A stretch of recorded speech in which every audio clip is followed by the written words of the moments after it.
你为什么还紧咬不放？韩风，我跟你说过很多次了，你以为被你击毙的李明是毒师，但李明他从小患有小儿麻痹，他的左脚是瘸的。可是当年在现场，从那辆车里边出来那个人，他根本就没有瘸，所以我能很肯定，那个人根本就不是李明。小飞的死你根本就没有查清楚。李雪、江飞，他们就是当年那个案子的线索。你就是为了这个来的合成？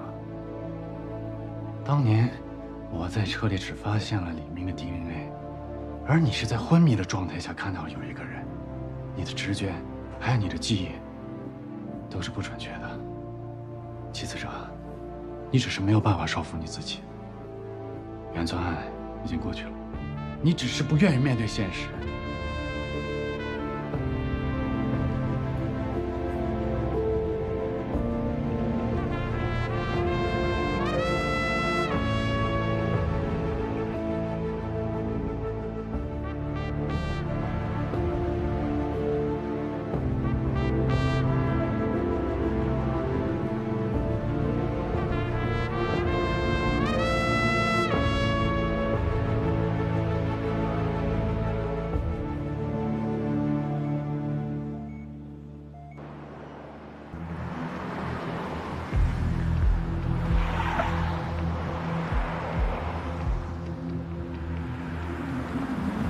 韩队，什么状况？死者叫黄浩，是这猪肉铺的老板。我们8点17分接到报警电话，电话里他说有个女孩跑到他家，好像受到了什么惊吓。等我们8点37分赶到的时候，人已经死了，别的就没什么了。那女孩呢？没见到。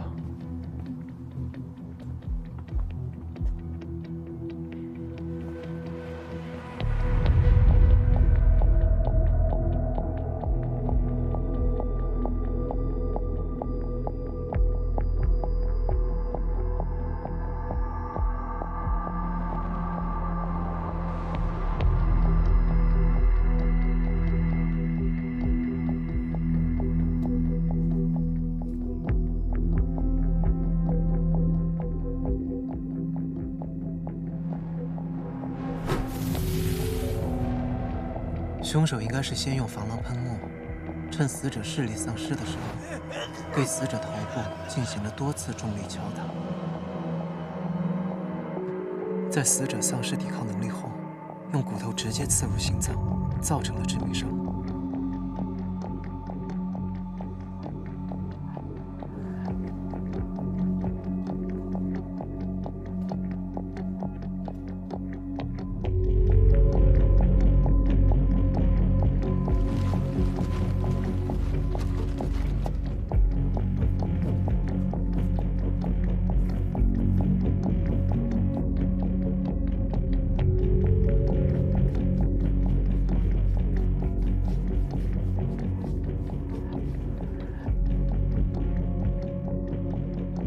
这个尺寸是打电话报警提到的那个女孩吗？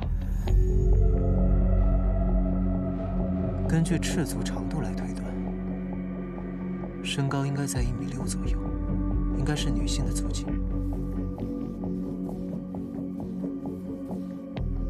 这还有一枚更大的鞋印。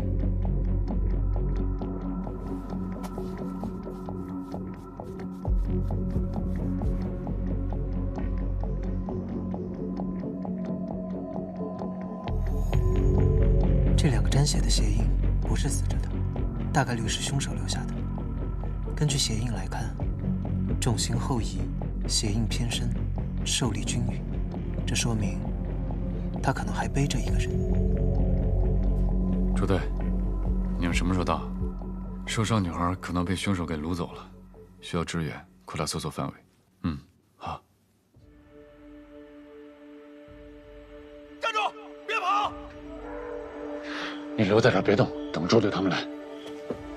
南风，喂，人呢？往那边跑了。都注意点，等支援。是。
我们8点17分接到报警电话，等我们8点37赶到这的时候，发现人已经死了。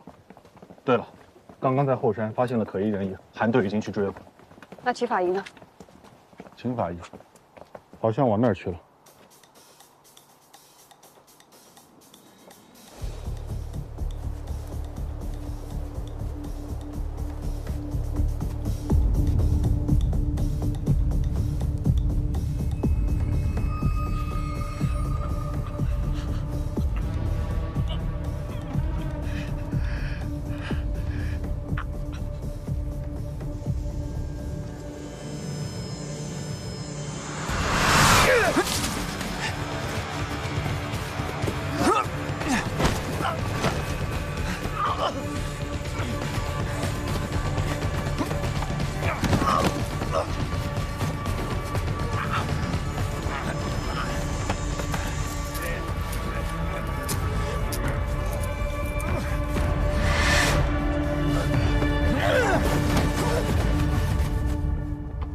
朱队，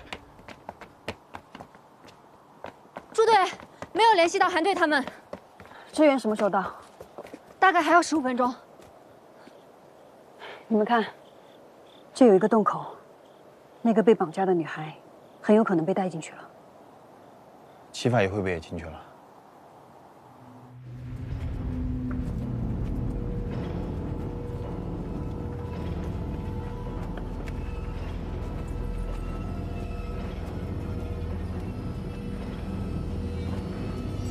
小苏，你去那边。行。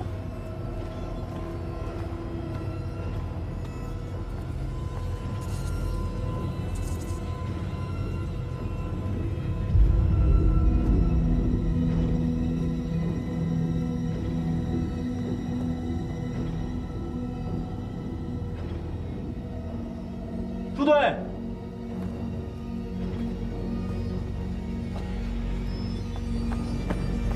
发现一个手套。这应该是齐法医留给我们的。走。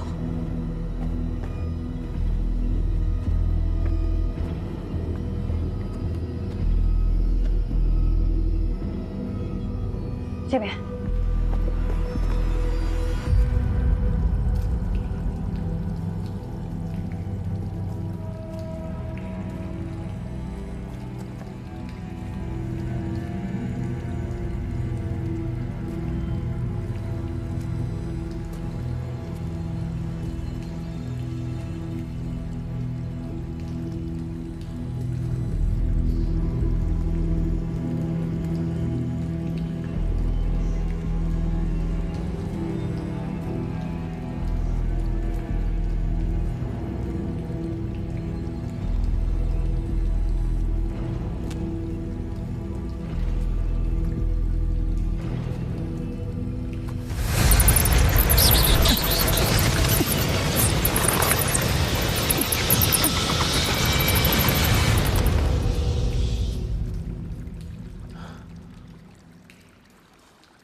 你怎么跑？啊，跑！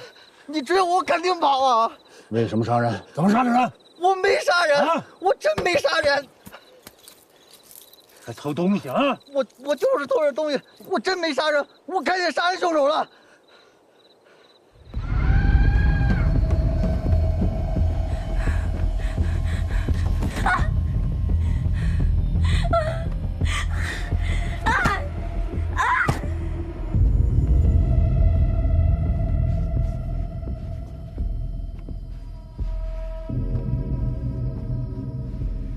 你是说凶手带着人离开了店，去哪儿了？这我真不知道，我真不知道，知不知道？我真不知道啊！我真不知道。走，我又不是杀了人。先看着，我回来再审。韩队，啊，他们人呢？齐法医可能去追凶手了，朱队和小苏也去找他了，现在都联系不上了。在哪儿？那边。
朱队，朱队，那边搜了，全是死路。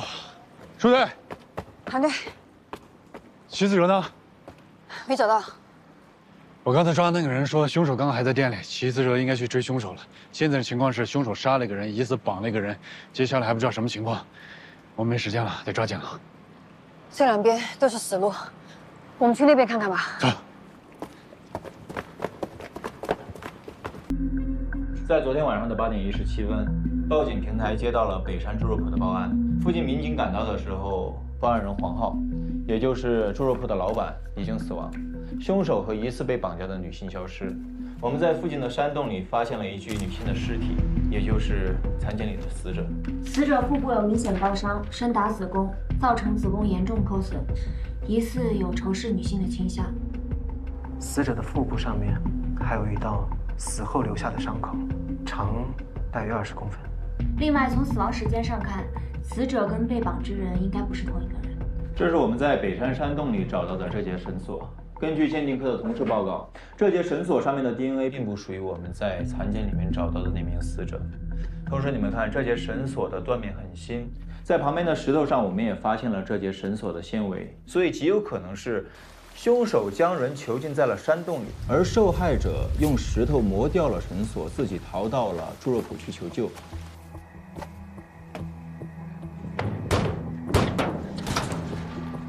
但是不幸的是，被凶手发现了，所以凶手就追到了猪肉铺，杀掉了猪肉铺的老板，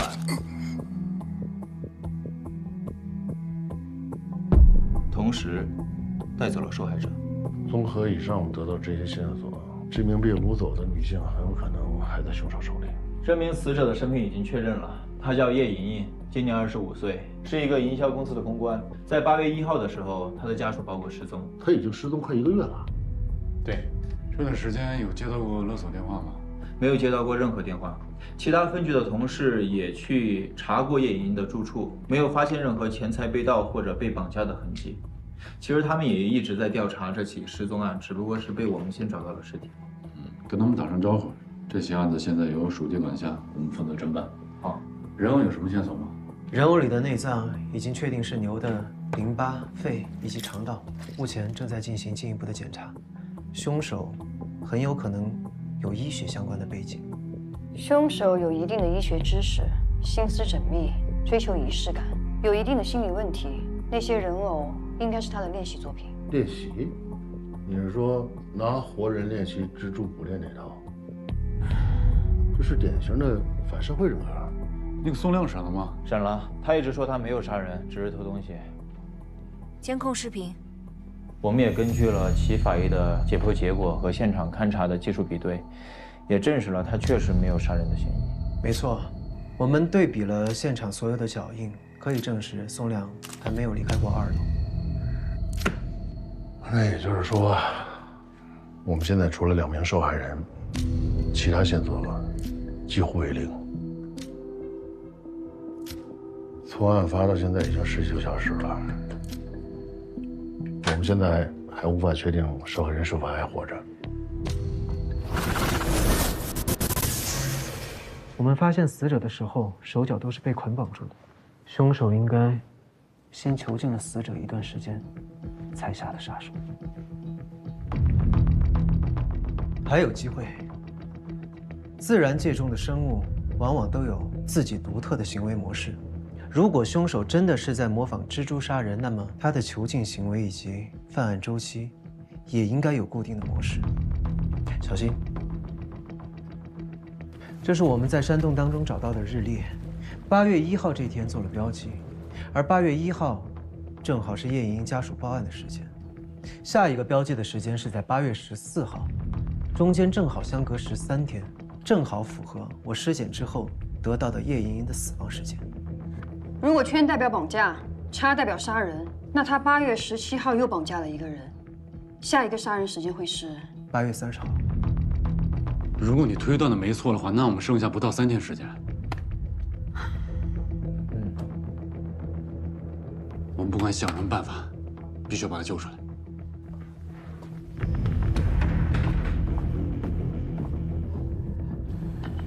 小李，你负责把案发现场周边能找到的监控视频都找出来，不管是店里的、周边公路上的，只要有经过的汽车，只要有行车记录仪的，全部想办法调出。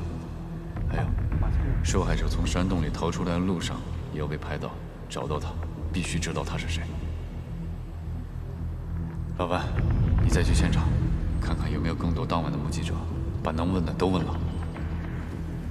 山洞周边的居住点也不要放过。 凶手在那里囚禁人这么久，这1、2个月有什么奇怪的地方，都要问到。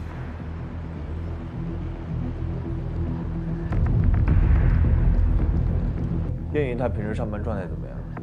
小苏，你去调查调查叶莹莹公司的同事跟家人，看看之前有没有什么遗漏。有什么爱好吗？比较爱打扮、爱美，好像经常做医美。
怎么样？有什么线索？还没，有些东西我还需要再确认一下。但是我相信，凶手绝不可能这么轻易地改变行为模式。只要我们的推论没有错，那谢耀奇就还有机会。经鉴定科鉴定，我们在廖云生家找到那双球鞋，鞋底纹路和上面的泥土，都符合我们在蝙蝠洞的发现。 加上我们已经掌握的，他参与过牛结核病的实验，种种证据都指向他曾经到过案发现场。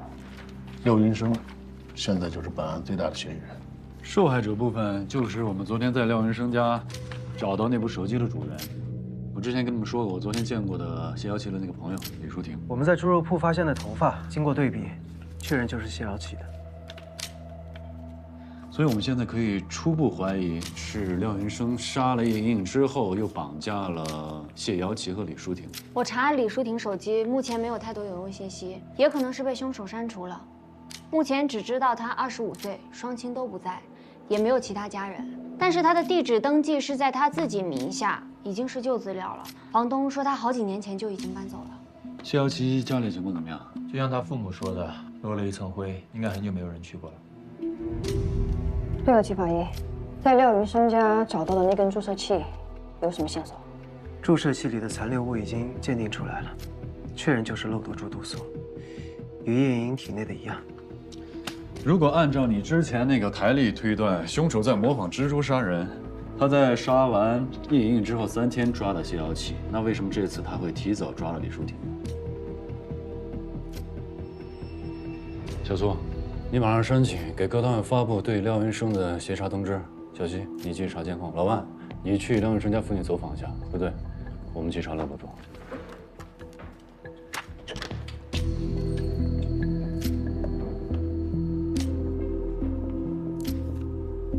漏斗处，漏斗处，漏斗处。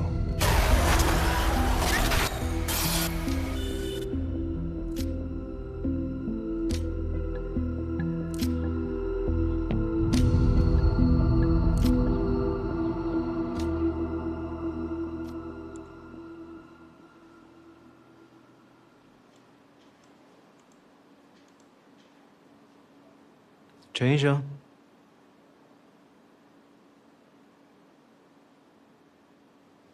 臭小子送我这么贵的酒啊！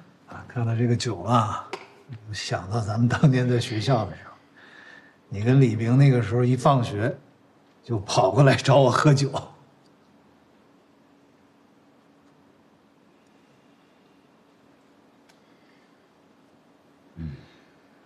哎，怎么样？身体最近还好吧？我没事儿，放心时刻。有什么事儿随时过来找我。我收费可是很贵的。我今天还真有事儿想要向你咨询。你说。是这样的，你知不知道有一种人，他们会幻想自己是某种动物，比如蜘蛛。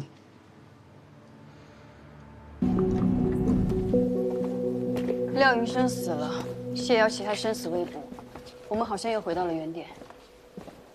如果谢瑶琪没死的话，今天晚上就是救她的最后机会。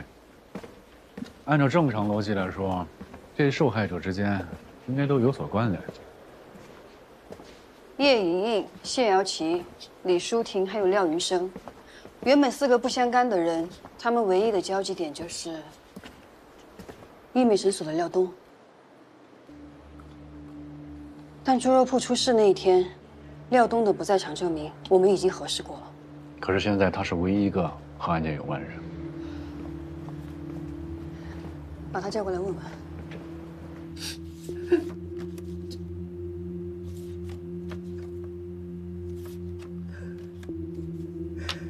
这孩子打小就可怜，从小没了爹妈，是我妈把他拉扯大。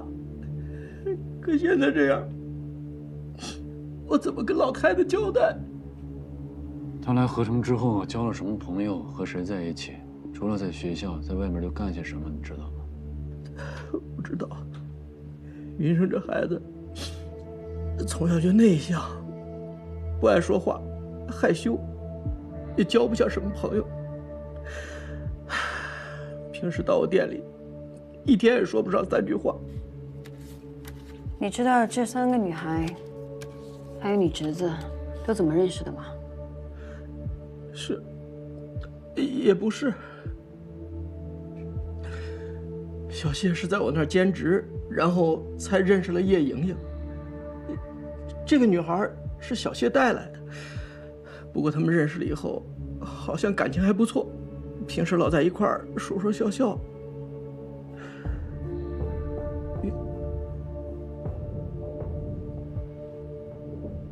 有什么你就说，把你知道的、想到的，一字不漏的告诉我们，这样才可以帮助我们找到杀害你侄子的凶手。云生呢，只有放假的时候，还有给他打电话的时候，他才过来。不过，我觉得他好像挺喜欢小谢，我好几次看见他偷偷的在看人家姑娘。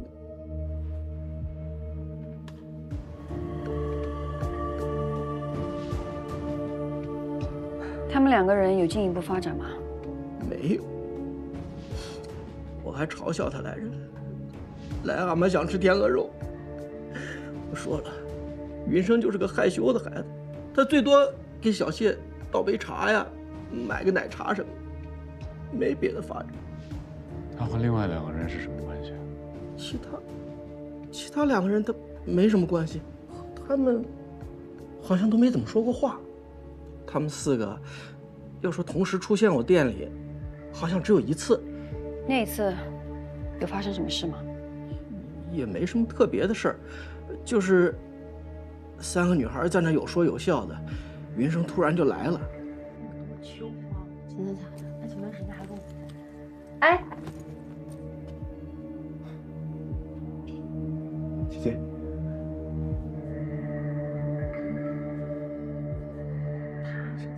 这个东西很好用，能把人淡很多。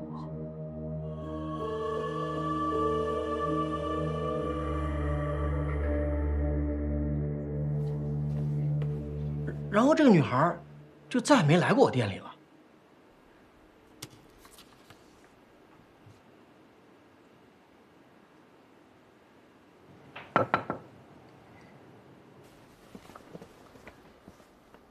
这是廖云生的尸检报告，我们都被误导了。廖云生才是第一名受害者。